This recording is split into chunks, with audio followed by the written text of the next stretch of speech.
ముంబాయి నటి జత్వానీ కేసు మనందరికీ తెలిసిందే. రెండు తెలుగు రాష్ట్రాల్లోనే కాదు జాతీయ స్థాయిలో ప్రకంపనలు పుట్టించినటువంటి కేసు ఇది. ఒక ముంబాయి నటిని అక్రమ కేసులో ఇరికించడం కోసం ఆంధ్రప్రదేశ్కు చెందినటువంటి కొంతమంది ఐపీఎస్ అధికారులు అత్యుత్సాహం చూపించడం, అడ్డదారిలో ఆవిడని తీసుకురావటం, వేధించటం, ఈ నిబంధనలకు విరుద్ధంగా వ్యవహరించడం ఇవన్నీ కూడా బహిరంగ సత్యమే. దానికి సంబంధించి ప్రస్తుతం అధికారులు సస్పెన్షన్లో కూడా ఉన్నారు. కేసు విచారణ సాగుతుంది. అయితే నిన్న ఈ జత్వానీ కేసు విచారణ సందర్భంగా హైకోర్టు కొన్ని కీలక వ్యాఖ్యలు చేసింది.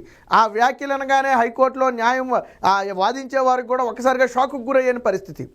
ఏంటి ఏమని వ్యాఖ్యలు చేసిందంటే, ప్రస్తుత కేసులో A2గా ఉన్నటువంటి సీతారామాంజనేయులను సిఐడి అధికారులు ఇప్పటి వరకు ఎందుకు అరెస్టు చేయలేదు? ఎందుకు ఐపీఎస్ అధికారి సీతారామాంజనేయులు ఇంకా అరెస్టు కాలేదు అని నిన్న హైకోర్టు కొన్ని సంచలన వ్యాఖ్యలు చేసింది. సిఐడి అధికారులను సమాధానం చెప్పాలని కూడా నిన్న హైకోర్టు కోరింది. అంతేకాదు, అసలు సీతారామాంజనేయులు ఉన్నారా లేదా ఎటైనా పారిపోయాడా, దానికి సంబంధించిన వివరాలు కూడా కోర్టుకు సమర్పించమని చెప్పి నిన్న ఆదేశాలు జారీ చేసింది. అసలు విషయం ఏంటంటే, ఈ కేసులో పిఎస్ఆర్ ఆంజనేయులతో పాటు మాజీ ఇంటెలిజెన్స్ చీఫ్గా ఉన్నటువంటి పిఎస్ఆర్ ఆంజనేయులతో పాటు నాడు విజయవాడ కమిషనర్గా ఉన్నటువంటి కాంతిరాణా టాటా కానివ్వండి, ఐపీఎస్ అధికారి విశాల్ గన్ని కానివ్వండి, ఇంకొక సిఐ సత్యనారాయణ ఎవరో ఉన్నారు ఆయన కానివ్వండి, అలాగే న్యాయవాది వెంకటేశ్వర్లు కానివ్వండి, వీళ్ళందరూ కూడా కేసులో నిందితులుగా ఉన్నారు. ఏది కుక్కల విద్యాసాగర్తో పాటు వీళ్ళంతా కూడా నిందితులుగా ఉన్నారు. అయితే వీరందరూ కూడా ముందస్తు బెయిల్ పిటిషన్ ఆల్రెడీ హైకోర్టులో వేశారు. దాని విచారణ జరుగుతుంది. ఇక్కడ విచిత్రం ఏంటంటే, పిఎస్ఆర్ ఆంజనేయులు ముందస్తు బెయిల్ పిటిషన్ వేయలే కోర్టులో. సాధారణంగా అరెస్ట్ చేస్తారేమోననే భయంతో వీళ్ళందరూ బెయిల్ పిటిషన్ వేశారు. ఓకే, బాగుంది. కానీ పిఎస్ఆర్ ఆంజనేయులు మాత్రం బెయిల్ పిటిషన్ హైకోర్టులో వేయలేదు. నేను కోర్టు అదే చెప్పింది. సిఐడి అధికారులు ఎందుకు అరెస్ట్ చేయలేదు? ఆయన బెయిల్ పిటిషన్ కూడా వేసుకోలేదు కదా కోర్టులో. పోనీ పిటిషన్ తేలే వరకు అరెస్ట్ చేయకూడదనే ఉద్దేశంతో ఆగారా అనుకోవడానికి అసలు పిఎస్ఆర్ ఆంజనేయులు హైకోర్టులో ముందస్తు బెయిల్ పిటిషనే వేయలే. మరి అలాంటి వ్యక్తిని మీరెందుకు వదిలేశారు? అసలు ఎందుకు తప్పించుకున్నాడు? అసలు ఉన్నాడా? బేసిక్గా కోర్టు కూడా ఏమందంటే, ఐపీఎస్ అధికారి పిఎస్ఆర్ ఆంజనేయులను సస్పెండ్ చేసినప్పుడు కేసు తేలే వరకు కూడా అందుబాటులో ఉండాలని బహుశా ఆదేశాలు జారీ చేసి ఉంటారు. ఆ ఉత్తర్వులో ఉండి ఉంటుంది. మరి పిఎస్ఆర్ ఆంజనేయులు ఉన్నాడా లేడా? పోలీసులకు అందుబాటులో ఉన్నాడా లేదా? విచారణకు సహకరిస్తున్నాడా లేదా? ఎందుకు ఇప్పటి వరకు అరెస్టు చేయలేదు? అంటే కోర్టు అరెస్టు చేయలేదు అని అడిగింది అంటే ఆ కేసులో ఎంత డెప్త్ ఉందో ఒకసారి అర్థం చేసుకోండి. ఒక ఐపీఎస్ అధికారిని, సరే ప్రస్తుతానికి సస్పెండ్లో ఉన్నప్పటికీ కూడా పిఎస్ఆర్ ఆంజనేయులు అనే వ్యక్తి సీనియర్ ఐపీఎస్ అధికారి, అందులో సందేహమే లేదు. ఒక ఐపీఎస్ అధికారిని మీరు ఈ కేసులో ఎందుకు అరెస్టు చేయలేదు అన్నారు అంటే, ఆ కేసులో ఎంత మానవీయ కోణం లేకుండా ఎంత దుర్మార్గంగా పోలీసులు వ్యవహరించారో చెప్పడానికి ఈ హైకోర్టు వ్యాఖ్యలే ఒక నిదర్శనం.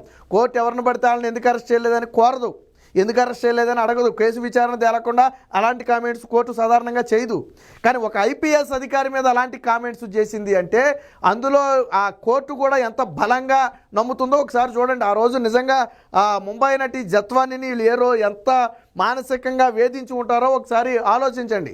కేవలం జత్వానీ అని అంటే లేదు, వాళ్ళ కుటుంబం మొత్తాన్ని కూడా వేధించారు. అక్రమ కేసులు పెడతామని భయపెట్టారు, జైల్లో పెట్టారు, జైల్లో బెదిరించారు. కేసు వాపసు తీసుకుని అన్ని మూసుకుని వెళ్ళిపోతామంటే తప్ప వాళ్ళని వదల్లా. ఇప్పుడు కూటమి ప్రభుత్వం వచ్చింది కాబట్టి ఇవన్నీ బయటకు వచ్చాయి. కానీ మళ్ళీ వైసీపీ పార్టీ గెలుచుంటే ఇవన్నీ కూడా బయటకు రావు కదా. కాబట్టి ఇలాంటి అనేక ఘటనలు వైసీపీ హయాంలో జరిగాయి. ఇప్పుడు ముంబాయి నటి కేసులో ఏదైతే పిఎస్ఆర్ ఆంజనేయులు ఎందుకు అరెస్టు చేయలేదని హైకోర్టు వ్యాఖ్యలు చేసిందో దీంతో సిఐడి కూడా ఒక్కసారిగా ఉలిక్కిపడింది. దీంతో ఇప్పుడు సీతారామాంజనేయుల అరెస్టుకు రంగం సిద్ధం చేస్తున్నట్టుగా వార్తలు అయితే వస్తున్నాయి. ఎందుకంటే కోర్టు చెప్పినట్టుగా ఆయన ముందస్తు బెయిల్ కూడా పెట్టుకోలే. కాబట్టి బెయిల్ తీర్పు, ఆ పిటిషన్ మీద తీర్పు వచ్చే వరకు ఆగాల్సిన అవసరం లేనే లేదు. కాబట్టి వెనువెంటనే సీతారామాంజనేయులను అరెస్టు చేసే అవకాశం ఉందని చెప్పి పోలీసు వర్గాలలో అయితే ఆ చర్చ అయితే నడుస్తుంది. దీనికి సంబంధించిన ఒక వార్త అయితే వచ్చింది. ఈయన పిఎస్ఆర్ ఆంజనేయులు మాజీ ఇంటెలిజెన్స్ చీఫ్గా ఉన్నటువంటి వ్యక్తి, చంద్రబాబు గారి మీద అక్రమ కేసులు సహా అనేక కీలక కేసుల్లో ప్రధానంగా వ్యవహరించినటువంటి వ్యక్తి. బేసిక్గా ఇంటెలిజెన్స్ అంటే ఏంటంటే రాష్ట్రంలో జరుగుతున్నటువంటి సమాచారం మొత్తాన్ని కూడా సేకరించి ముఖ్యమంత్రికి చేరవేయటం, సీఎంఓకి చేరవేయటం. కానీ ఈయన అంతకు మించి కూడా వాళ్ళకి వేరే విధేయుడు పనులు చేయటం. వాస్తవానికి ఈ మొత్తానికి స్కెచ్ చేసింది ముంబాయి నటి ఐపీఎస్ అధికారులు ముంబై వెళ్ళటం, వాళ్ళని ఎత్తుకురావటం, ఇవన్నీ స్కెచ్ చేసింది ఎవరయ్యా అంటే పిఎస్ఆర్ ఆంజనేయులే. ఎక్కడ జరిగింది తతంగం అంటే సీఎంఓలో జరిగింది. సో కాబట్టే ఇప్పుడు అందరూ కూడా ఇరుక్కున్నారు. దీనికి సంబంధించిన వార్త కూడా ఒకటి వచ్చింది, ఒకసారి చూద్దాం. సీతారామ ఆంజనేయులను ఎందుకు అరెస్టు చేయలేదు? అందుబాటులో ఉన్నారా లేక పారిపోయారా? జత్వానీ కేసులో సిఐడిని సూటిగా ప్రశ్నించిన హైకోర్టు బెయిల్ పిటిషన్ కూడా దాఖలు చేయలేదని వెల్లడి. సో ముంబై సినీ నటి కదాంబరి జత్వానీ ఇచ్చిన ఫిర్యాదుపై నమోదు చేసిన కేసులో A2 నిందితుడిగా ఉన్న అప్పటి నిఘా విభాగాధిపతి అంటే ఇంటెలిజెన్స్ చీఫ్గా ఉన్నటువంటి సీతారామాంజనేయులను ఇప్పటి వరకు ఎందుకు అరెస్ట్ చేయలేదని సిఐడిని హైకోర్టు సూటిగా ప్రశ్నించింది. ఆయన ముందస్తు బెయిల్ పిటిషన్ కూడా దాఖలు చేయలేదని గుర్తు చేసింది. సస్పెన్షన్ ఉత్తర్వుల్లో అందుబాటులో ఉండాలని ప్రభుత్వం పేర్కొని ఉంటుందని, మరి ఆయన అందుబాటులో ఉన్నారా లేక పారిపోయారా అనే వివరాలను కోర్టుకు సమర్పించాలని చెప్పి నిన్నైతే చెప్పడం జరిగింది. సో చూడండి, హైకోర్టు ఎంత ఘాటైన వ్యాఖ్యలు చేసిందంటే, మిగతా వాళ్ళు బెయిల్ పిటిషన్ వేశారు, సరే కొంత అది దాని మీద తీర్పు వచ్చే వరకు ఓకే, అది హోల్డ్ చేశారంటే అర్థం ఉంది. మరి సీతారామాంజనేయులు కీలకమైన వ్యక్తి కదా, వాళ్ళకంటే A2 ఈయనే కదా, A1 కుక్కల విద్యాసాగర్ అనుకుంటా, బహుశా A2 సీతారామాంజనేయులే కదా. మరి సీతారామాంజనేయుల్ని ఎందుకు అరెస్ట్ చేయలేదు? ఆయన బెయిల్ పిటిషన్ కూడా వేయలే. సిఐడి అధికారులు ఎందుకు అరెస్ట్ చేయలేదు? ఇదే ప్రశ్న. అయితే ప్రభుత్వ తరపున లాయర్ సమాధానం ఇస్తూ, అంటే అవసరం, విచారణ అవసరం, వాళ్ళని కస్టడీలోకి తీసుకోవడం అవసరం అని భావిస్తే అది విచారణ అధికారే తీసుకుంటారు, అది వాళ్ళ విచక్షణ రహితం కదా, మనం ఏం చేస్తామని చెప్పి బదులైతే ఇవ్వడం జరిగింది. బట్ కోర్టు ఇంటెన్షన్ కూడా ఏంటంటే, ఎందుకు పిఎస్ఆర్ ఆంజనేయులు వదిలిపెట్టారు? మీరు కస్టడీలోకి దోసుకుని విచారణ చేస్తే దీనికి సంబంధించి ఏమైనా సమాచారం తెలిసేది కదా, అది కోర్టు ఇంటెన్షన్. సో దీనికి సంబంధించిన మరొక వార్త కూడా వచ్చింది, ఒకసారి చూద్దాం. సో ఇదే పూర్తిగా న్యాయస్థానం అడిగిన ప్రశ్నలకు ఏజీ బదులిస్తూ, అరెస్టు వ్యవహారం అనేది దర్యాప్తు అధికారి విచక్షణ అధికారం అని, వాస్తవాలను రాబట్టేందుకు అవసరం అనుకుంటే అరెస్టు చేస్తారని చెప్పారు. నిందితులను వరుస క్రమంలోనే అరెస్టు చేయాల్సిన అవసరం లేదన్నారు. పిటిషనర్లకు ముందస్తు బెయిల్ ఇస్తే దర్యాప్తుకు విఘాతం కలుగుతుందని తెలిపారు. జత్వానీపై కేసు నమోదు, అరెస్టు వెనుక ఉన్న కుట్ర కోణాన్ని వెలికి తీసేందుకు నిందితుల కస్టోడియల్ ఇంట్రాగేషన్ అవసరమన్నారు.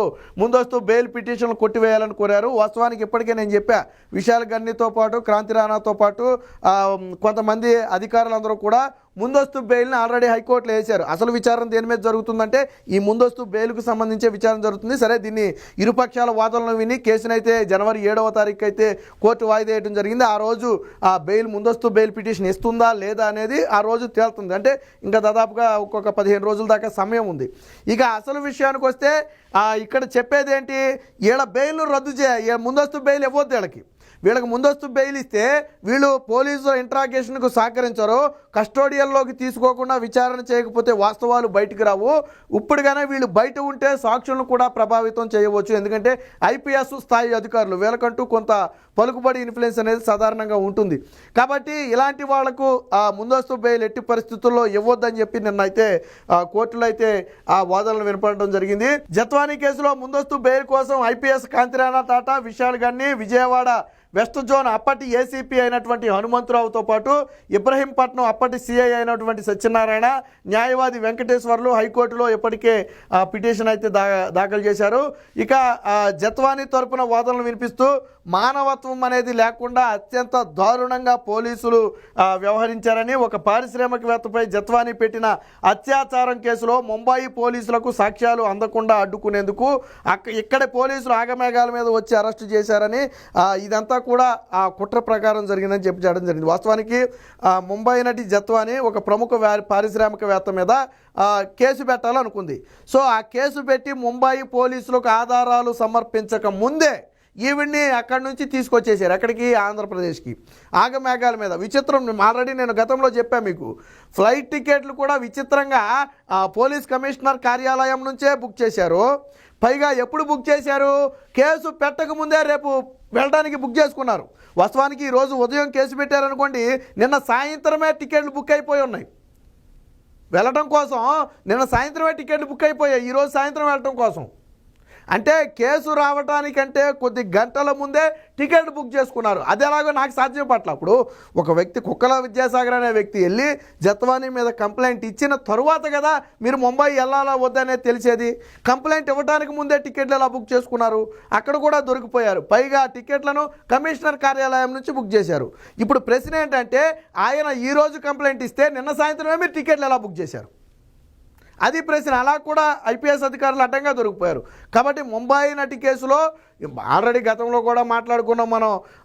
సకల శాఖ మంత్రిగా చెప్పుకున్నటువంటి ఆయన పేరు కూడా ఇందులో ఇన్వాల్వ్ అయి ఉంది. మొత్తం తతంగం అంతా ఆయనే నడిపాడని చెప్పి అప్పుడు వాదనలు కూడా నడిచాయి. ఇది మొత్తం కూడా ఎక్కడ జరిగింది? సీఎంఓలో జరిగింది. దీని స్కెచ్ అంతా ఎక్కడ వేశారు? ముఖ్యమంత్రి కార్యాలయంలో వేశారు. సజ్జల రామకృష్ణారెడ్డి పాత్ర కూడా ఉందని అప్పట్లో ఆరోపణలు వచ్చాయి. సరే, అది తర్వాత భవిష్యత్తులో పోలీసుల విచారణలో బయటకు వస్తుంది అనుకోండి, అది వేరే విషయం. ఆ రోజు సీఎంఓలో ఆయన కూడా ఉన్నాడనేది ప్రధాన వాదన.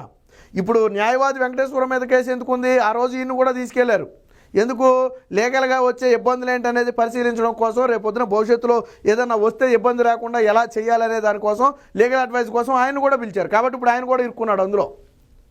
సో మొత్తంగా ముంబాయి నటి జత్వానీ కేసులో ఐపీఎస్ అధికారుల తీరును ఒక రకంగా హైకోర్టు తప్పుపట్టినట్టుగా కనపడుతుంది. ముఖ్యంగా సీతారామాంజనేయుల మీద హైకోర్టు అయితే చాలా ఘాటైన వ్యాఖ్యలు చేసింది.